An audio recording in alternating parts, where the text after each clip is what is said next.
اعوذ باللہ من الشیطان الرجیم، بسم اللہ الرحمن الرحیم۔ السلام علیکم عزیز طلبہ، آج ہم سورہ انفال کا پس منظر پڑھیں گے۔ تو آئیے اب ہم اپنے سبق کا آغاز کرتے ہیں۔ جنگ کا سبب بننے والا واقعہ یہ تھا کہ قریش کا ایک بڑا تجارتی قافلہ 50,000 دینار مالیت کے سامان تجارت کے ساتھ ملک شام سے واپس لوٹ رہا تھا، اور اس قافلے کی حفاظت کے لیے محض 30 سے 40 محافظین مامور تھے۔ ابو سفیان اس قافلے کی قیادت کر رہا تھا، جس نے محسوس کیا کہ مسلمانوں کی جانب سے ان کی نگرانی کی جا رہی ہے اور وہ قافلہ ایک خطرے والے علاقے میں داخل ہو گیا ہے۔ اس نے ایک اونٹ سوار کو مکہ کی طرف ایک ہیجان خیز پیغام کے ساتھ بھیجا اور فوری طور پر کمک روانہ کرنے کی درخواست کی۔ اس کے جواب میں قریش نے 1000 جنگجو افراد پر مشتمل ایک فوج تشکیل دے کر مدینے کی طرف روانہ کر دی۔ اس دوران رسول صلی اللہ علیہ وسلم نے قافلے پر نظر بنائے رکھی اور مسلمانوں کو مدینے سے باہر بلا لیا تاکہ قافلے پر حملہ کیا جا سکے۔ اس وقت مسلمانوں کی تعداد 313 سے کچھ زیادہ نہ تھی اور تقریباً 70 اونٹ تھے۔ ان میں سے صرف 70 مجاہدین کے پاس ہتھیار تھے۔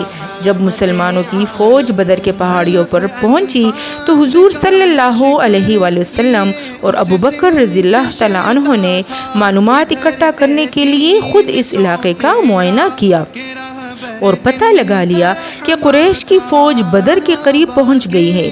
نبی صلی اللہ علیہ وآلہ وسلم نے مسلمانوں کے ایک مقام پر جمع کر کے ان کے سامنے تمام صورتحال رکھتے ہوئے کہا کہ اللہ تعالیٰ نے وعدہ کیا ہے کہ وہ یا تو تجارتی قافلے پر یا پھر قریش کی فوج پر حملہ کریں گے۔ اللہ نے دونوں میں سے کسی ایک فریق پر فتح دلانے کا وعدہ کیا ہے۔ یہ کہنے کے بعد حضور اکرم صلی اللہ علیہ وآلہ وسلم نے لوگوں سے ان کی رائے پوچھی تو مہاجرین کی طرف سے یہ کہا گیا، اے اللہ کے رسول صلی اللہ علیہ وآلہ وسلم، اس طرف آگے بڑھیے جس طرف اللہ آپ کو حکم دیتا ہے، جہاں بھی آپ جائیں گے ہم آپ کا ساتھ نبھائیں گے۔ رسول صلی اللہ علیہ وآلہ وسلم نے انصاری مدینہ کی طرف سے جواب کا انتظار کیا، کیونکہ حضور صلی اللہ علیہ وآلہ وسلم کی ہجرت کے وقت اہل مدینہ نے جو عہد کیا تھا وہ صرف آپ کی حفاظت کرنے کا تھا اور کسی جنگ میں ملوث ہونے کا نہیں تھا۔ انصار کی طرف سے سعد بن معاذ کھڑے ہوئے اور کہا، اے اللہ کے رسول صلی اللہ علیہ وآلہ وسلم، ہم آپ پر ایمان لائے ہیں اور تصدیق کی ہے کہ جو کچھ آپ لائے ہیں وہ حق ہے۔ ہم نے آپ کے ساتھ حلفیہ عہد کیا ہے کہ ہم آپ کی بات سنیں گے اور آپ کی اطاعت کریں گے۔ ہم اس اللہ کی قسم کھاتے ہیں جس نے آپ کو حق کے ساتھ بھیجا ہے کہ اگر ہمیں آپ کے ساتھ سمندر کے کنارے پر جانا پڑے اور آپ سمندر میں اتر جائیں تو ہم بھی اس میں کود پڑیں گے اور ہم سب مل کر لڑنے سے بھی نہیں ہچکچائیں گے۔ اگر آپ ہمیں کل میدان جنگ کی طرف لے جائیں گے انشاءاللہ ہم میدان جنگ میں ثابت قدم رہیں گے اور اسلام کے لیے اپنی جانیں قربان کر دیں گے، اور ہمیں توقع ہے کہ اللہ کے فضل سے ہمارا رویہ ایسا ہوگا جس کی وجہ سے آپ کا دل خوش ہو جائے گا۔ یہ سن کر رسول اللہ صلی اللہ علیہ وآلہ وسلم کا دل اس قدر باغ ہو گیا اور چہرہ انور چاند کی طرح چمکنے لگا۔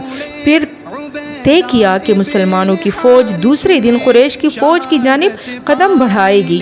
اس لڑائی کا مطلب یہ تھا کہ چند ہزار نفوس پر مشتمل ایک چھوٹی سی بستی پورے عرب کے خلاف جنگ کا اعلان کرنے جا رہی تھی۔ یہ جنگ اسلامی تاریخ کا ایک اہم ترین موڑ تھی جہاں سے مسلمانوں کو اقتدار نصیب ہوا۔ اس جنگ میں اللہ کی نصرت نمایاں تھی، اور اس صورت میں جنگ کی کچھ اہم تفصیلات کا نہ صرف گہرائی سے جائزہ لیا گیا ہے بلکہ جنگ کا سبب بننے والے واقعات کے دوران مسلمانوں کے دل و دماغ میں جو کچھ چل رہا تھا اس کا بھی خلاصہ کیا گیا ہے۔ اسٹوڈنٹس، امید ہے آج کی لیکچر کی آپ لوگوں کو سمجھ آ گئی ہوگی۔ اپنا خیال رکھیے گا۔ اللہ حافظ۔